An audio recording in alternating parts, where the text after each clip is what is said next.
Começando mais um Digcast, o seu podcast preferido de empreendedorismo feminino, amenidades e tudo que envolve o nosso universo aqui de mulheres reais. E hoje, se você tá vendo e escutando a gente e quer saber mais sobre vendas complexas, marketing sob uma ótica totalmente diferente do que a gente vê por aí, gestão, você não pode perder por nada esse papo, porque a gente tá recebendo uma mulher aqui que eu fiquei buscando uma palavra pra ela e eu falei, ela é diferenciada. Diferenciada, autêntica, que traz pontos de vistas completamente diferentes do senso comum. Exatamente, seja muito bem-vinda ao Digcast, Isa. Obrigada, agora eu vou ter que sustentar o peso da autêntica, né? Isso aí você faz com o pé nas costas, Isa. E a Isa, pra quem não sabe, ela é sócia e cofundadora da Surf Digital. Então, hoje a gente vai falar muito aqui sobre gestão, como a gente falou, né? Sobre vendas complexas, marketing. A gente tá muito feliz de te receber aqui. E deixa logo de cara o seu arroba, a gente sempre pede isso pra quem tá aqui nos ouvindo te achar aí também. Perfeito. É um prazer. O meu arroba é Mendesisa, mas o mais legal é o arroba Surf Digital. Lá tem mais conteúdo sobre marketing e vendas complexas. Maravilha. Ô Isa, e desde o início, assim, como eu falei, você me marcou muito no nosso primeiro contato, quando você falou assim, não, eu trabalho com vendas complexas. E eu falei assim, mas o que são vendas complexas? Sim. Então, antes até da gente entrar um pouco na sua história, que é muito legal, que tem ali uma história de muita coragem, de uma transição de carreira, fala pra gente sobre o que é isso de vendas complexas, né? Que tá muito ligado também ao marketing digital de vendas complexas. Perfeito. A gente, às vezes, está muito habituado, quando fala marketing digital, pensar lançamentos, infoprodutos. Mas existe um outro mundo, o mundo, normalmente, das empresas B2B, em que a característica da venda ou a forma de comprar é completamente diferente. E a gente dá a isso o nome de vendas complexas. Para ser vendas complexas, precisa encaixar em pelo menos um dos 4 atributos que eu vou falar aqui. Um ticket médio alto, uma jornada de tomada de decisão, uma jornada de compra longa, uma necessidade de empoderamento por conteúdo, então não é uma venda que acontece por impulso. E, normalmente, a decisão, ela é compartilhada. Você tem mais de um decisor. Então, trazendo para o cotidiano das pessoas. Comprar um imóvel é venda complexa. Uhum. Você não acorda hoje e fala, vou ali comprar um imóvel. Normalmente, você vai demorar um tempo pesquisando.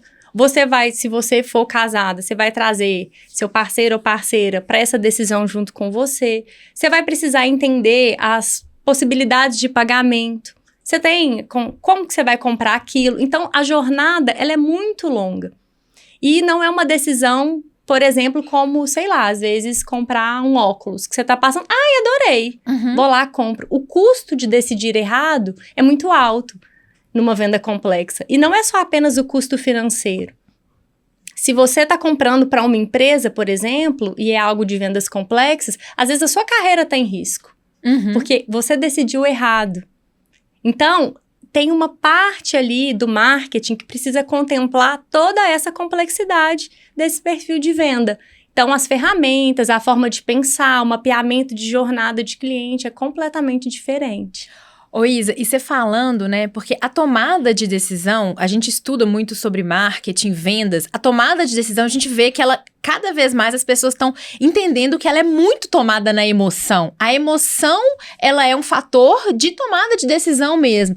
Quando você fala de vendas complexas, como é que você envolve essa emoção por parte do seu cliente nessa tomada de decisão? Porque você, como pessoa de marketing, você tá atenta ali, que a venda, ela acontece numa fração de emoção também. E como a venda complexa, ela é muito pautada no 1+1, na matemática, né, nos pontos ali que são mais precisos, como é que você coloca a emoção nessa venda complexa? No final do dia, quem compra ainda é uma pessoa, né? Não interessa se compra para si, se compra para o outro, se compra para uma empresa. Normalmente, a gente pode ter ali em vendas complexas emoções, aqui com muitas aspas, ditas negativas. Medo de errar, medo de ficar exposto. Quem contratou esse fornecedor? Pelo amor de Deus. Né? Então, a gente tenta tratar essas possíveis objeções através de conteúdo. E quando eu falo conteúdo, eu não estou falando necessariamente post. Esse conteúdo pode ser vídeo, artigo, uma reunião, levar um técnico, trazer um case de alguém que já comprou. Aí a gente chama, dentro de vendas complexas, de tratar as objeções. Então, qual é o sentimento, quando você mapeia a jornada, que a pessoa tem quando ela está nesse momento da compra? Como que a gente pode aliviar ou potencializar aquela emoção, dependendo da estratégia que você desenhou? Porque, por exemplo, vamos pensar assim, um sentimento, não é uma emoção, mas um sentimento de urgência. Estou sendo pressionada porque o resultado da companhia está caindo e eu tenho que decidir. Se você põe... Como é que eu vou dizer? Se você traz muita... Olha, vai ser catastrófico se você não resolver, talvez você gere paralisia. Então, qual que é o nível de urgência que você coloca para que a pessoa continue avançando? Então, tudo isso precisa ser pensado e desenhado e não tem fórmula, porque para quem você vende? Qual é o contexto? Né? Então, às vezes, o que te paralisa é o que me move. Por isso que a gente vai repetir o assunto de jornada, mapa de empatia, desenho de persona, entrevista com o cliente, com o ex-cliente, para entender como é essa trajetória toda. Mas no final do dia, gente, é para humanos, né? No final do dia, quem compra ainda é uma pessoa. Exato, né? E uma coisa muito comum que a gente vê no mercado de marketing para B2B é essa tentativa de quase eliminar a camada humana. E ela é impossível, né? Só se vende algo para alguém. Ah, mas é uma venda B2C. Tá bom, mas quem opera essa máquina que você comprou é humano. Ah, mas agora é o robô. E quem educa o robô? Né? Então, assim, mas vai ter o robô que educa o robô. Mas alguém criou esse robô, né? Então, assim, no final das contas, marketing é sobre pessoas, venda é sobre pessoas. E as técnicas, a tecnologia, ela vem como meio. E o que eu percebo nesse universo do marketing é uma inversão. A tecnologia é quase como um fetiche.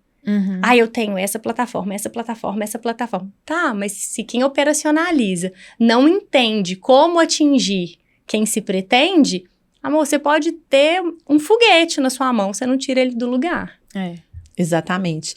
E é legal, até para contextualizar, assim, Isa, quem tá ouvindo e escutando a gente, então, qual que é o trabalho que a Surf desenvolve?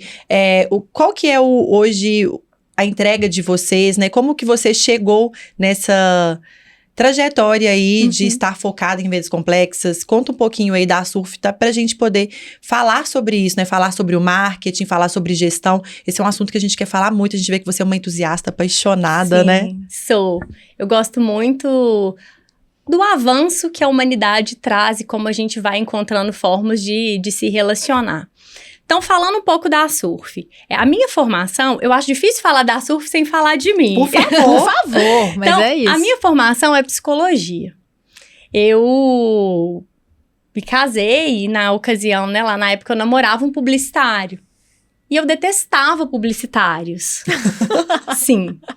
Às vezes a gente vem no mundo pra pagar a língua, né? E eu falava, gente, como que essas pessoas... Eu sou criança dos anos 80, 90. E quando eu era criança, podia fazer campanhas publicitárias na TV.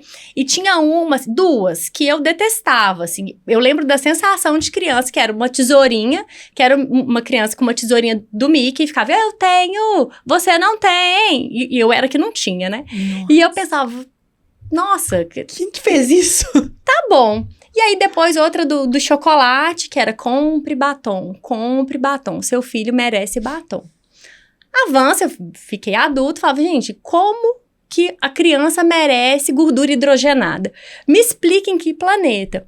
E a minha formação psicologia, interessadíssima no ser humano e nas suas contradições. Começa a namorar o publicitário, apaixonado com marketing, que já sabia que queria trabalhar no digital, que já fazia site desde os 16 anos, enfim. Quando falasse de site era ainda, nossa, pra que vou ter um site, né? Essa era a conversa. E aí, eu começo a namorar com o Marcelo, tô lá vivendo minha vida de psicóloga.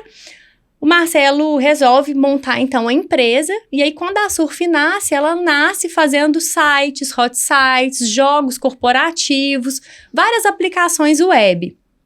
E eu tô falando, gente, assunto, 2006. Quase 20 anos, Uau. né? E aí, eu lá, não entendia muito bem, mas vendo aquilo nascer, crescer, enfim. E aí, quando avança para 2013... o Marcelo tinha 2 empresas, a Surf na época chamava Agência Surf, e ele tinha a Blackjack Comunicação. Ele separou a sociedade, ficou com a marca e foi empreender sozinho. Nessa época, 2013, não tinha MEI.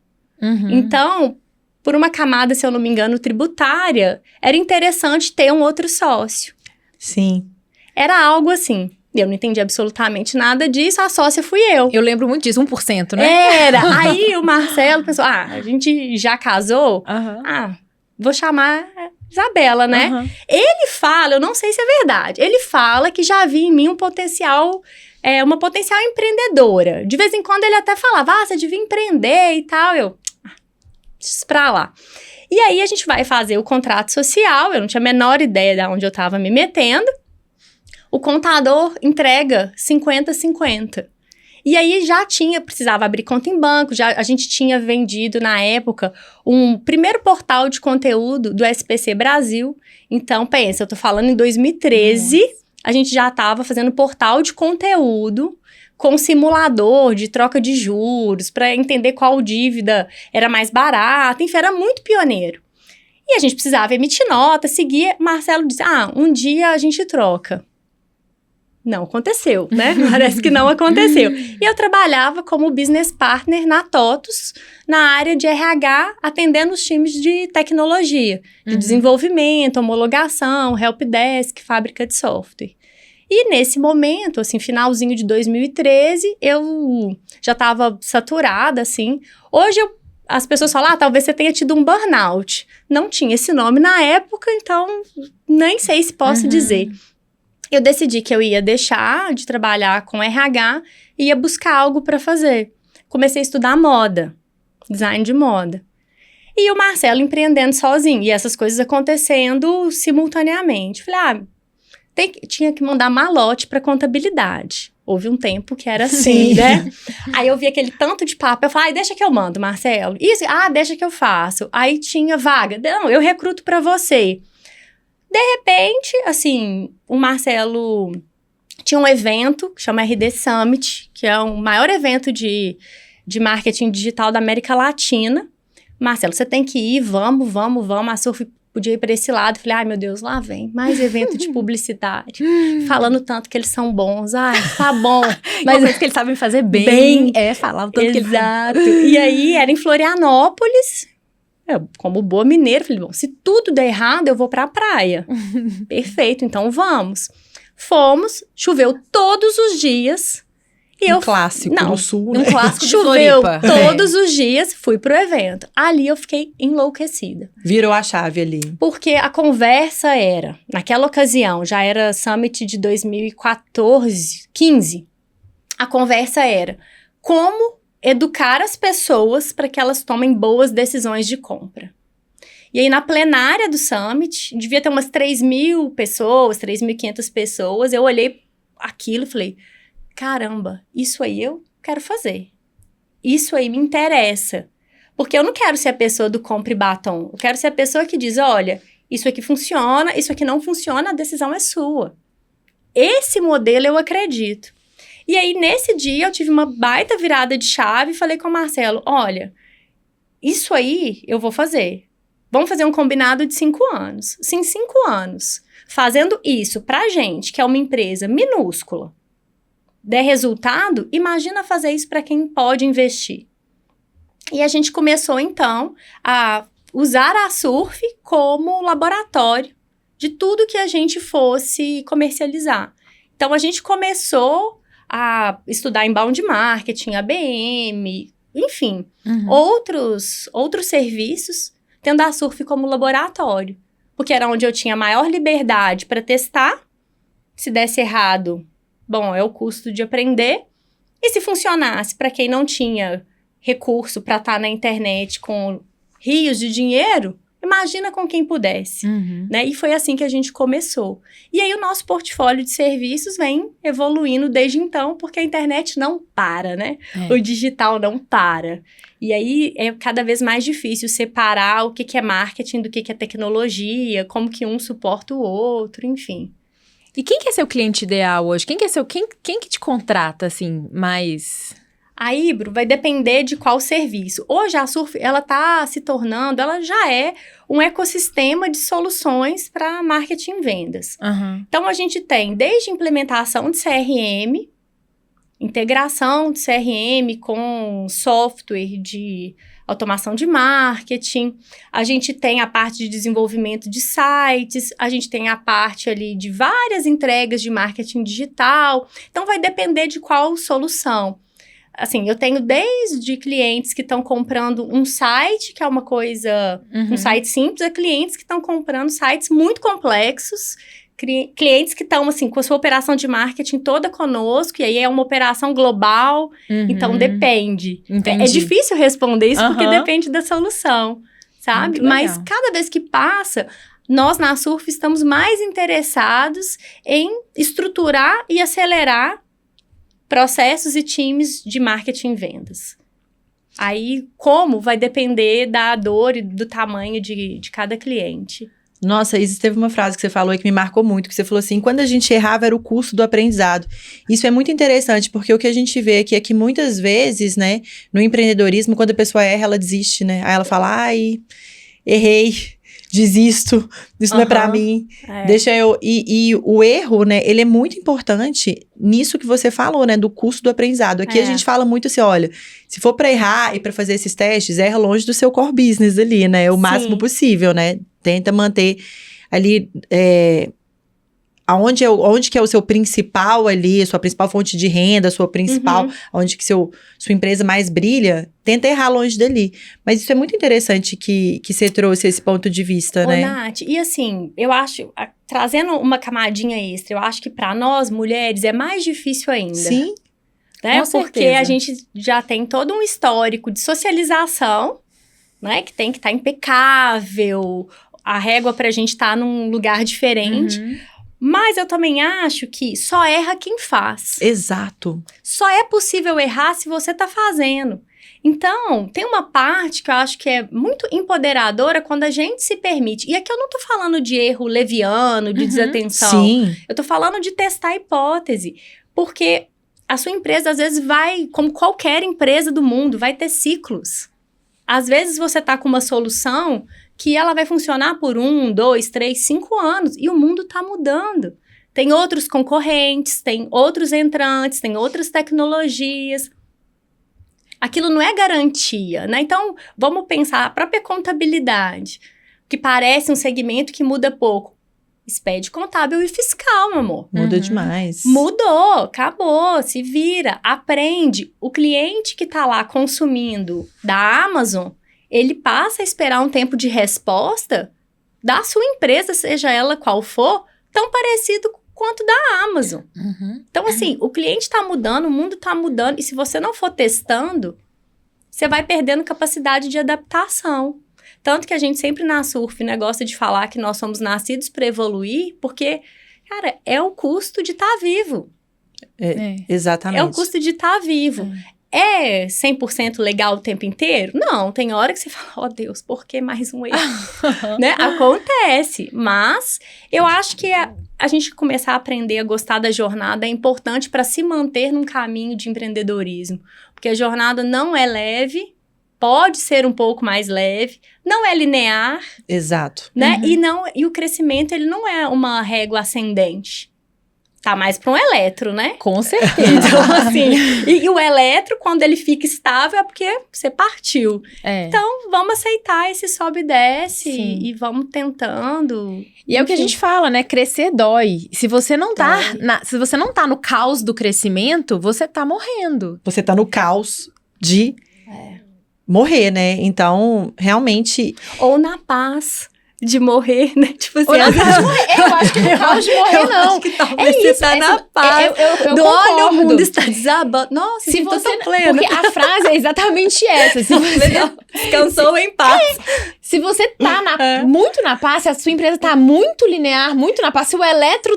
Achei que essa metáfora do eletro, ela é perfeita. Começou a ficar muito retinho. Tem alguma coisa errada. Acho que não tá bom. Talvez o mundo tenha mudado e você não reparou, né? Já dizia o poeta. Já dizia o poeta. Às vezes você não reparou. E Isa, você falou de concorrência, né? Eu também já trabalhei com marketing, com comunicação, é minha formação também. E a gente via, por exemplo, há 20 anos atrás, quando eu formei, o concorrente de uma agência de publicidade era outra agência de publicidade. Uhum. E hoje, o concorrente de uma agência de marketing e de publicidade, ela pode ser tantas coisas. Sim. E eu queria que você falasse um pouco sobre isso, sobre esse universo. E como é que vocês na Surf hoje fazem para se diferenciar num mercado de tanta concorrência? Como é que vocês trabalham isso? Como é que você vê esse cenário, esse contexto que a gente vive hoje? Tá. A primeira coisa, assim, eu acho que você tem muita razão, Bruno. Não existe mais aquela lógica só de pensar seu concorrente direto. Seu concorrente direto é quando você tá falando para um deal, para um prospect, que tá no finalzinho do funil e tá te comparando com, muitas aspas, iguais. Agora, no marketing digital, hoje, não é nem no marketing digital, a gente tá concorrendo pela atenção das pessoas.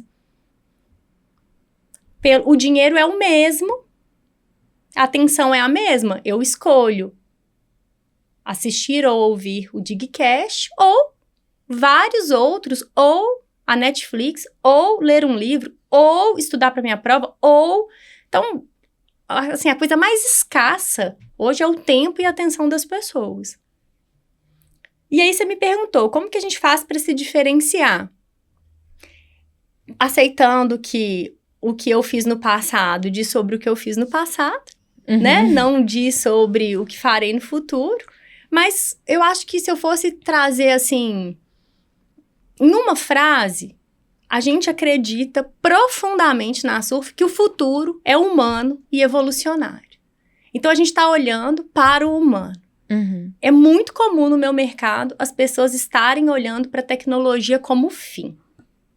A gente sempre viu, e acredito que assim será, a tecnologia como meio, como potencializador. Então, por mais que hoje a gente esteja falando, nossa, o ChatGPT, a inteligência artificial e mais milhões de coisas que ainda vão vir, no final das contas, se não for para atender o bicho humano, e agora o planeta inteiro, porque a gente está começando a entender que não é mais só sobre a gente, serve para quê? Então, acho que o grande diferencial da Surf está nisso, do como que a gente encontra aquilo que faz sentido para o cliente do meu cliente.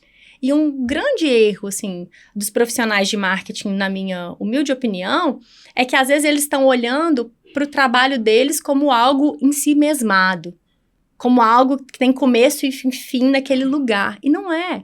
O marketing da empresa não deveria ser, o marketing da minha empresa. Deveria ser como que eu resolvo o problema dos meus clientes. E através da minha empresa. Então, eu vejo, às vezes, as pessoas muito em si mesmadas. E isso é uma coisa que eu aprendi na psicologia. De alguma forma, a psicologia trabalha para ela não precisar existir. É verdade. Então, para mim, é algo nessa linha, assim. Claro que são proporções diferentes, né? Mas como é que a gente faz um marketing tão bom que ele nem precisa ser marketing?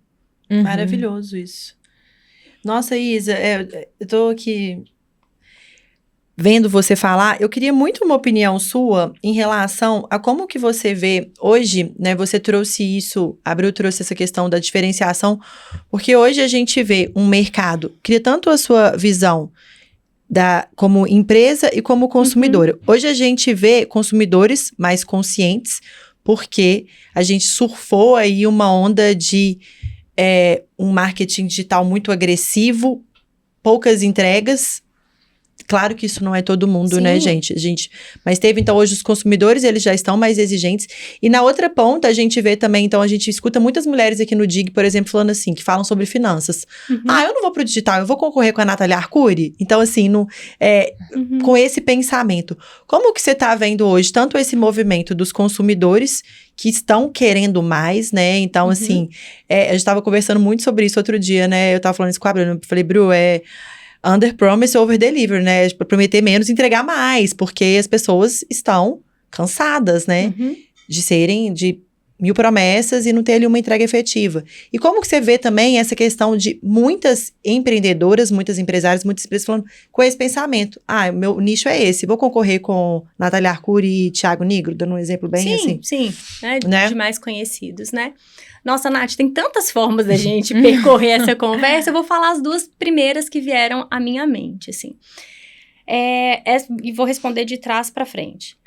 Mas eu vou concorrer com a Natália Arcuri? Natália Arcuri não é unânime. Thiago Nigro não é unânime. É impossível uma única pessoa conseguir falar tudo de todos os jeitos sobre tudo que abarca, por exemplo, o universo financeiro. Às vezes, tem alguém ou um conjunto amplo de pessoas que precisa do seu jeito de falar. Agora, tem uma coisa que o digital cria que é muito... Eu não sei a palavra, assim, mas eu acho contraproducente, que é a gente olhar só para números muito exagerados. Aí você tem uma audiência de 100 pessoas. Coloca 100 pessoas numa sala e vai falar para elas. A gente passou a banalizar as coisas num lugar que, assim... Gente, são pessoas, não são números. Mas eu só tenho 3.000 seguidores. Amor, bota 3.000 seguidores numa sala. Lead é gente. Exato! Aquilo não é um pixel. Aquilo é uma pessoa que tá vivendo a vida dela. E ela não está te esperando. Ela não acordou e falou, hoje eu tô doida pra comprar de cada pessoa que eu sigo. Se ela parou ali, tem algum sentido pra ela. Honra isso, respeita isso. Ainda é uma pessoa. E que tem total direito também de usar o teu conteúdo por um tempo e depois ela resolveu. Então, tudo bem ela ir embora. Nossa, fulano perdeu tantos seguidores. E daí? E daí?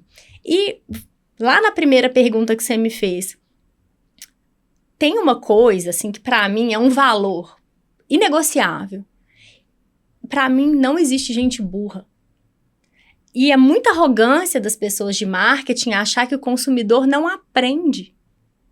Se todo mundo faz lançamento igual, eu já sei que depois de tantos e-mails vai vir tal coisa, vai vir o copy. Por quê? Porque é um ser humano. E ele pensa, ó que legal. Ele pensa, gente, ele aprende. E aí vai ficando mais difícil mesmo. Por quê? Porque é muito gostoso a gente ter uma fórmula, segui-la, porque é fácil pra gente. E eu não tô dizendo que as fórmulas são ruins, de forma alguma, mas elas têm validade. As estratégias têm validade. Por quê? Porque as pessoas aprendem, mudam. E nesse lugar do consumidor estar mais ou menos consciente, Nath, eu não consigo afirmar, porque ao mesmo tempo a gente vê as pessoas ainda... caindo em umas, né?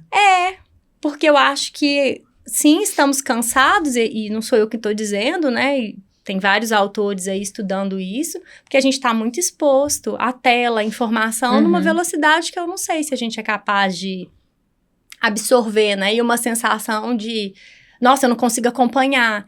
Então, eu fico pensando que um futuro do marketing é a parte de curadoria.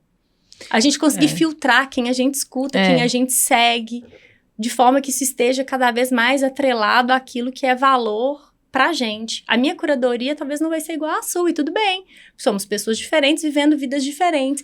Então, é por isso que faz sentido empreender em finanças, para além da Nath Finanças, para além da Natália Arcuri, para além do Thiago, Primo Pobre, todo mundo aí que a gente for falar, né, de finanças. Eu vou deixar só um case aqui, eu não vou discorrer sobre ele, porque eu li há pouco tempo, não sei se vocês conhecem aquela marca, On, uma marca de artigos de... Esportivos, né? E a On, ela nasceu dentro de um mercado dominado por Nike e Adidas, que são empresas muito consolidadas e gigantescas. E aí, depois vocês buscam, quem estiver ouvindo, busca como é que foi a ascensão da On, porque a On hoje é a marca mais amada do público jovem. Ela tá muito inserida no mercado ali do tênis, mas eles fizeram uma construção de marca que eles estão chegando muito próximos da Nike e da Adidas. É uma coisa impressionante, em muito pouco tempo.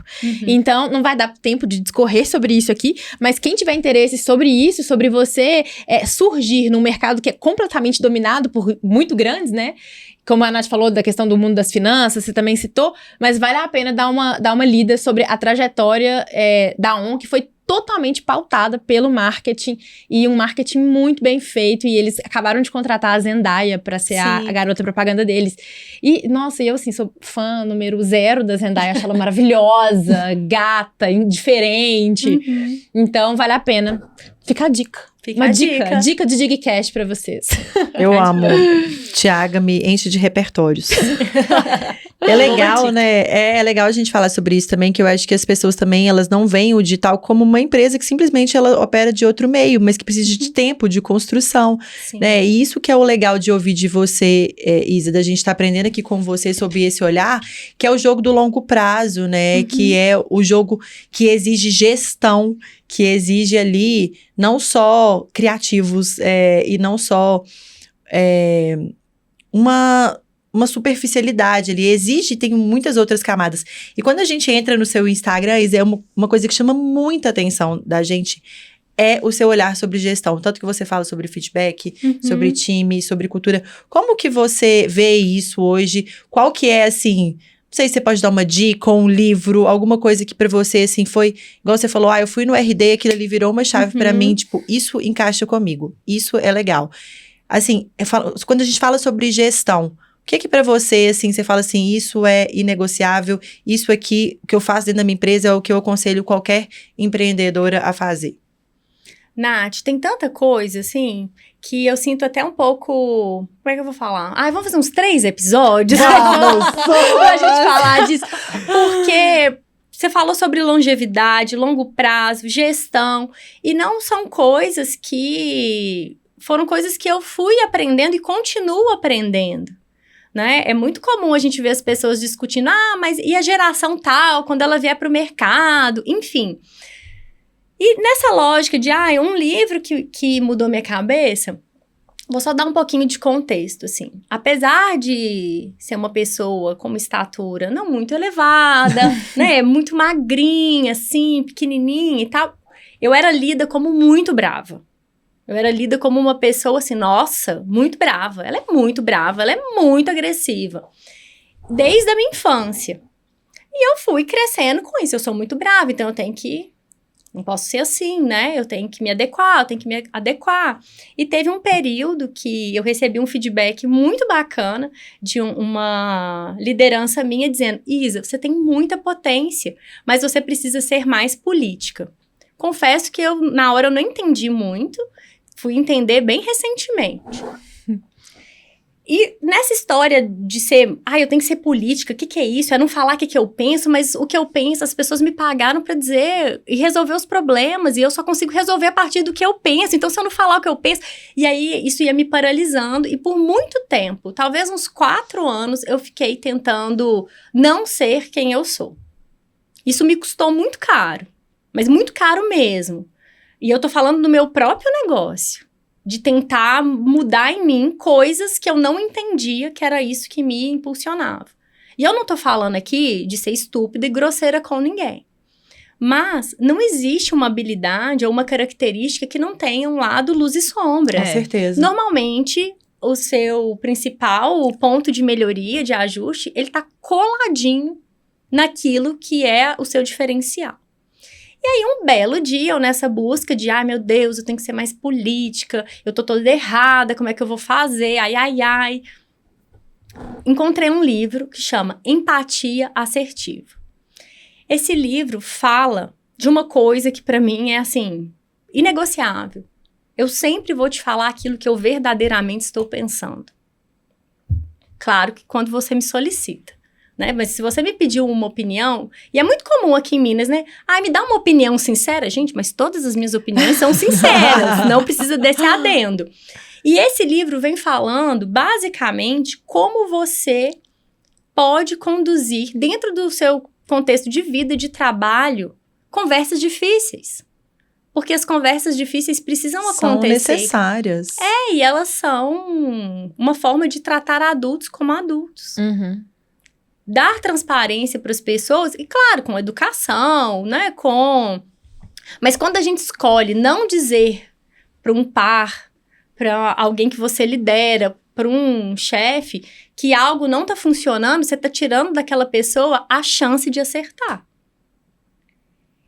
E era isso que eu não conseguia entender na minha história, que eu precisava só ajustar a roupinha. Eu não tinha que mudar a bonequinha. Era só botar outro vestidinho.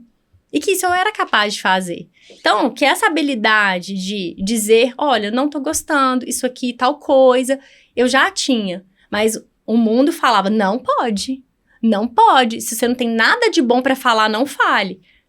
Mas quando você tá gerindo uma empresa, é claro que a gente fala o que tá bom, mas é nosso trabalho olhar o que não tá funcionando. Numa narrativa de só abre a boca pra falar o que tá bom, como é que você faz gestão da sua empresa? Como é que você desenvolve outra pessoa? O que ela já sabe, ela já sabe. E o que você tá vendo que ela não sabe? Ah, mas aí não é coisa boa. E aí, quando eu consegui equilibrar isso com uma lógica de entre não falar nada e falar torto, é melhor falar torto, porque você tá ajudando o outro a melhorar, eu apaziguei. Então, esse foi um livro que, pra mim, assim, por essa característica pessoal, foi muito importante. Nossa, sensacional. E eu tô aqui pensando que se a gente faz um recorte de gênero dentro de tudo que você falou, é uma perspectiva completamente diferente, né? Porque se a gente faz um recorte de gênero e fala, não, mas esse líder aqui, ele é um líder mais bravo, ele é ousado, mais assertivo, objetivo. Ousado. Gente, é o líder que todo mundo pediu, mas você é uma mulher pequena, magra, tem um cabelo lindo, grande, e aí como assim você vai ser brava, assertiva e ousada? Então, é isso que a gente tem que trazer pra pauta, sabe, Isa? É isso que a gente tem que estar o tempo inteiro falando sobre isso, que as mulheres, elas podem ser, porque se elas não forem bravas, ousadas e corajosas e assertivas, muito provavelmente elas também não vão ser líderes. E assim, essa mesma força, né, de ser brava, de falar o que eu quero. E brava, não é no sentido bom da palavra, e assim, né? eu tô super confortável agora Bru, com brava, porque é menos, como é que eu vou dizer? Cara, chega uma hora, muita terapia, né? Chega uma hora que você fala, ai, tá bom. Se você acha que eu sou brava, você acha que eu sou... E aqui eu não tô dizendo, gente, não ouvir feedback das pessoas. Eu acho que eu fui polindo a minha forma e isso também me ajuda a tá no jogo corporativo. Não é um lugar de arrogância, né? Longe disso, né? Não, porque... E assim, Nath, é porque tem uma lógica corporativa que é política, a cultura do lugar que você tá, e tá tudo bem, isso é parte do jogo, isso não é uma perseguição comigo. Mas o que eu vejo é, às vezes a gente atribui sentidos às palavras que os outros falam, mas isso não muda a nossa realidade. Total. O que eu tenho que fazer para chegar no lugar que eu quero, da forma que eu considero digna e correta para com o meu time, com os meus clientes? Aí você pode dar o nome que você quiser. No final do dia, o que conta é a realidade. Com o nome que você quiser dar. Entende? Assim, essa mesa pode chamar mesa, table, o nome que você quiser. Ela não muda o que ela é. Então, chegar nesse lugar, assim... E claro, né? Eu tô aqui falando isso, entendendo que a gente tá falando para empreendedoras. Se quem tá nos ouvindo, às vezes tem um recorte de raça, às vezes tem um recorte de classe social. Total. Precisa desenvolver mais ainda a habilidade de ler cenários. Total. Porque nem todo mundo tá afim também de ouvir as suas opiniões. E aí, talvez, o caminho correto seja se retirar mesmo. Buscar algum lugar em que você tenha mais possibilidade de contribuir. E assim, depois... A gente adorei esse papo. Não, muito me interessa. Eu amo. Não, agora só pra gente finalizar... Como é que... depois desse livro, qual que foi a mudança prática? Que você falou assim, não, eu continuo sendo eu, mas eu vou play the game aqui um pouco. Onde que você acha Eu dou todos os feedbacks. Todos, absolutamente todos. E isso não me angustia mais. É claro que, para fazer isso bem feito, eu, às vezes, anoto, leio. Como que eu interpretaria? Isso aqui é melhor ser dito ou ser falado? Então, assim, eu tenho um respeito absurdo pelas pessoas. Eu me preparo, mas eu não deixo mais de falar aquilo que eu não considero que tá bom. Porque antes eu achava assim, nossa, meu Deus, como eu sou brava, o outro vai sair daqui derrotado. E não é isso. E não é isso. Porque se a pessoa continuar errando, o que acontece é, chega um momento que você encerra aquela relação. Você fala, olha, não dá mais. Só que qual é a minha parcela de responsabilidade como empreendedora, líder, no erro de cada um do meu time? Isso também é muito legal. E aí tem um lugar desse do, eu não vou falar porque eu sou brava, que é o da omissão. E não existe uma boa liderança que não está preocupada em desenvolver sua equipe, seja para continuar dentro da sua empresa ou para o mercado. Então, assim, tem momentos que quem tá na surf vai pro mercado e tá tudo certo. Eu brinco e falo assim, gente, vai bonitinho. Vai bom. Quero passar vergonha, não? Né? Tipo assim. Então... A Nath fala muito isso comigo, assim, aqui dentro do DIG, né? É bom que você também tem sócio, é super importante, são perfis complementares, diferentes, mas a gente tem que focar e falar mais mesmo. Claro que a gente tem que dar feedbacks positivos, mas a empresa só vai crescer se você focar onde não tá bom, onde não tá 100%. Então você precisa desenvolver aquela parte. Isso é fundamental, eu aprendi isso. E eu vejo como que é bom pra todo mundo, cara. É bom pra empresa, é bom pra pessoa. E isso é muito importante, a gente achar o tom. E o que eu acho incrível de ter acesso a conteúdos como hoje, né, a gente tem, né, Isa? É justamente, eu fico pensando, uma mulher hoje de 20 e poucos anos que tá ouvindo a gente, ela não tem esse pedágio de 4 anos que você teve, sabe? Pra ela entender, falar, pô, deixa eu ver essa característica minha como coragem, como força, como luz. Trabalhando, a gente precisa trabalhar a sombra, né? Pra não precisar de ter assim, hoje eu sou assim por causa da maturidade, a maturidade me trouxe isso, o ano de terapia me trouxe isso. É claro, gente, que tudo isso contribui. Mas quando a gente consegue trazer isso, eu acho isso, eu falo assim, meu Deus do céu, como eu precisava do DIG, quando eu tinha 20 anos, quando eu precisava de escutar isso, porque pra gente poder cortar caminho, pra gente poder normalizar essas conversas que são difíceis e que precisam de ser feitas, né? Pro crescimento de todo mundo. Né? A gente tem que olhar para o resultado da empresa, a gente fala muito isso aqui, gente. Quem tem empresa, não adianta. Você começou ali por causa de um propósito, alguma coisa que você fazia bem, mas você precisa olhar para números, você precisa ser obcecado para isso, para venda, resultado, porque senão não vai... senão você não consegue realizar aquilo que você se propôs, né? Porque senão acabou a empresa. Exatamente. Então, assim, tem uma... Nossa, só retomando uma coisa que você disse sobre a importância de ter conteúdo e tal... É até um pouco bobo que eu vou falar, mas, né, vou falar. Eu tinha muito uma preocupação, quando eu comecei a empreender, que eu tinha que acertar sempre. Aí, eu gosto muito de conteúdo de outras pessoas que empreendem, e eu comecei a mas porque quando a minha empresa fez um layoff, quando a gente precisou, sei lá, enxugar, quando a gente precisou, a margem de lucro não era a mesma, eu falei, bom, se acontece com essas pessoas... Sim. Tá tudo bem quando acontecer comigo. Porque tem um pouco da nossa fantasia, né? E o sintominha que a gente traz de quando é criança e as expectativas familiares e cada um tem sua história, enfim. Né? Então, a minha era essa, de acertar. Tenho que acertar. Hoje, eu brinco, eu corro. Não corro ainda grandes, né, distâncias, mas Mas eu vi que tá se preparando pra volta da Pampulha esse ano. Tô. Pleníssima, gente. Tô. E aí, o que acontece? Eu comecei a entender que chega uma hora, pelo menos pra mim, né? Pode não ser pras outras pessoas. Eu quero correr, não é só pra me superar, eu também quero ver a paisagem. Isso diz de qual velocidade que eu quero ir. E tá tudo bem. Porque às vezes não dá pra gente copiar o jogo de outra pessoa, porque não é o jogo que você quer jogar. Não posso jogar blackjack com a regra do, sei lá, pula pirata, entendeu?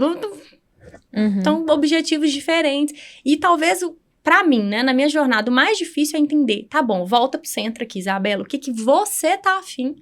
Porque os grandes números, eles são muito sedutores e parece que a felicidade tá só lá. Mas pergunta pra aquela pessoa...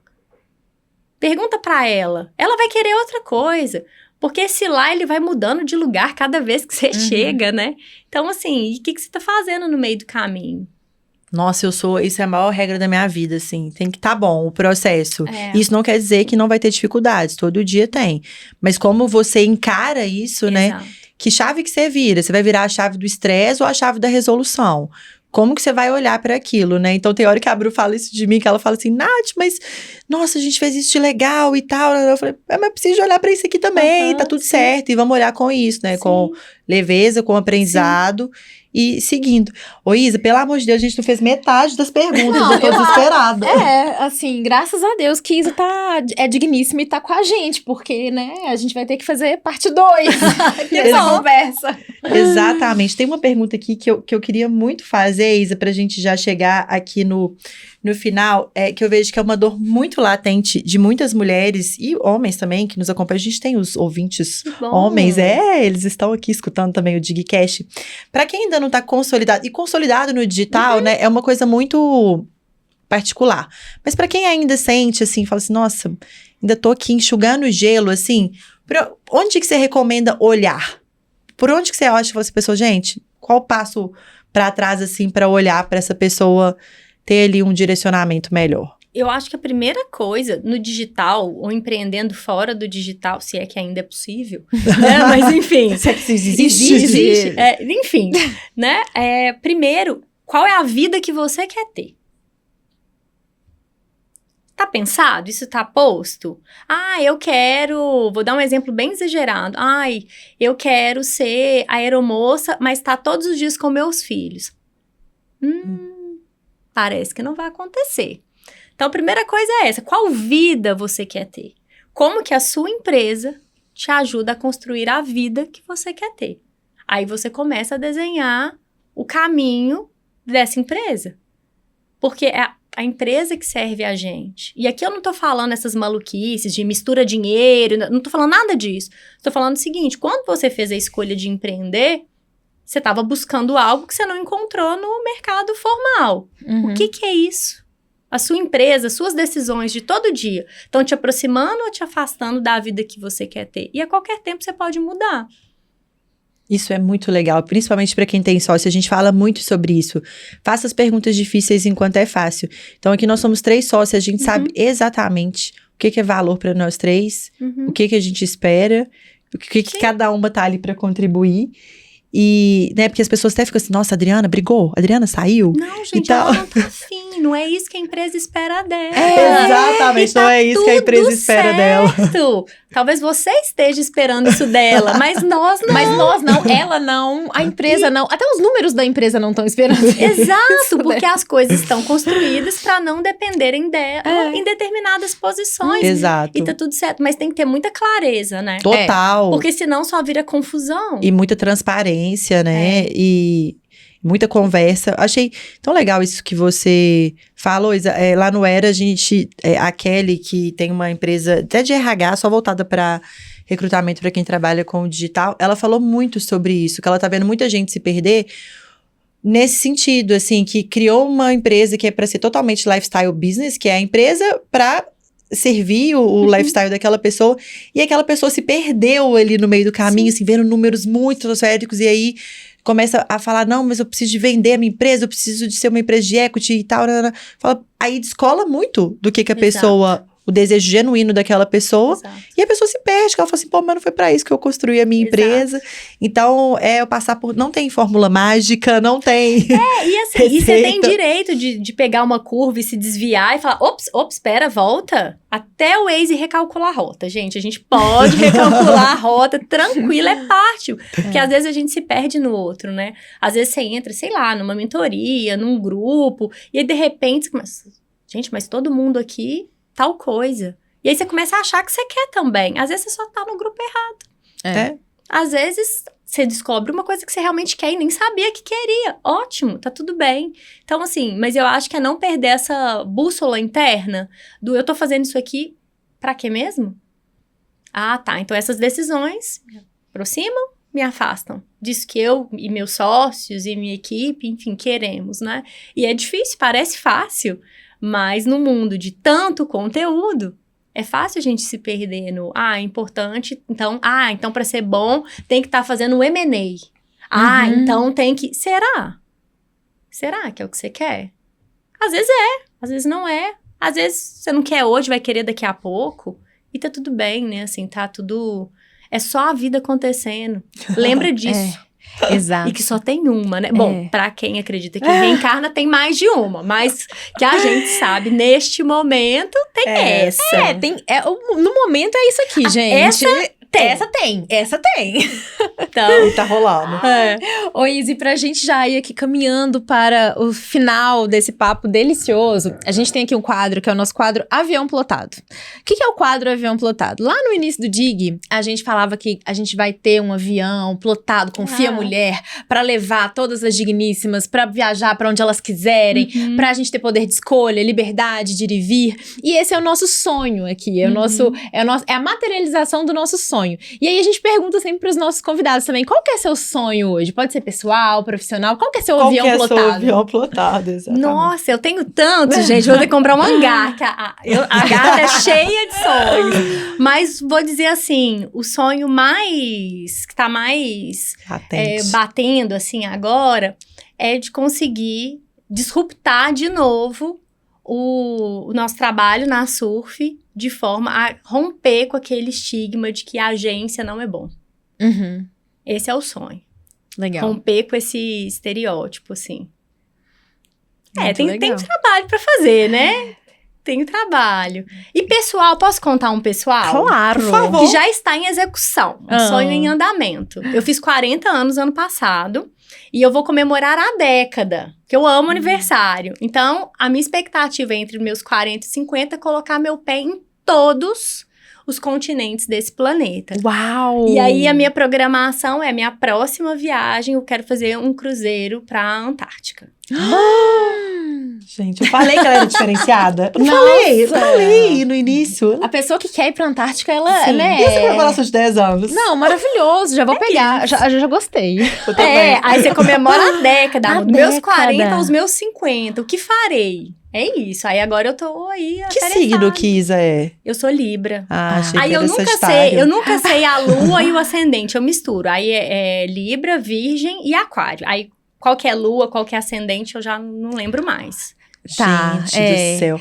Ô, Isa, e a gente tem uma pergunta aqui também que é: se abre aquela porta ali e entra a Isa de 20 anos. Então você já falou aqui, né, Isa, que esse ano você fez 40. Entra a Isa de 20 anos, senta aqui com a gente. Senta aqui, onde que eu tô? O que você falaria pra Isa de 20 anos? Nossa, eu acho que eu ia dar um abraço nela e chorar. Gente.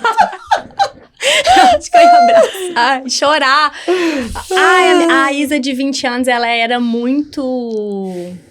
Como é que eu vou falar? Eu queria correr tanto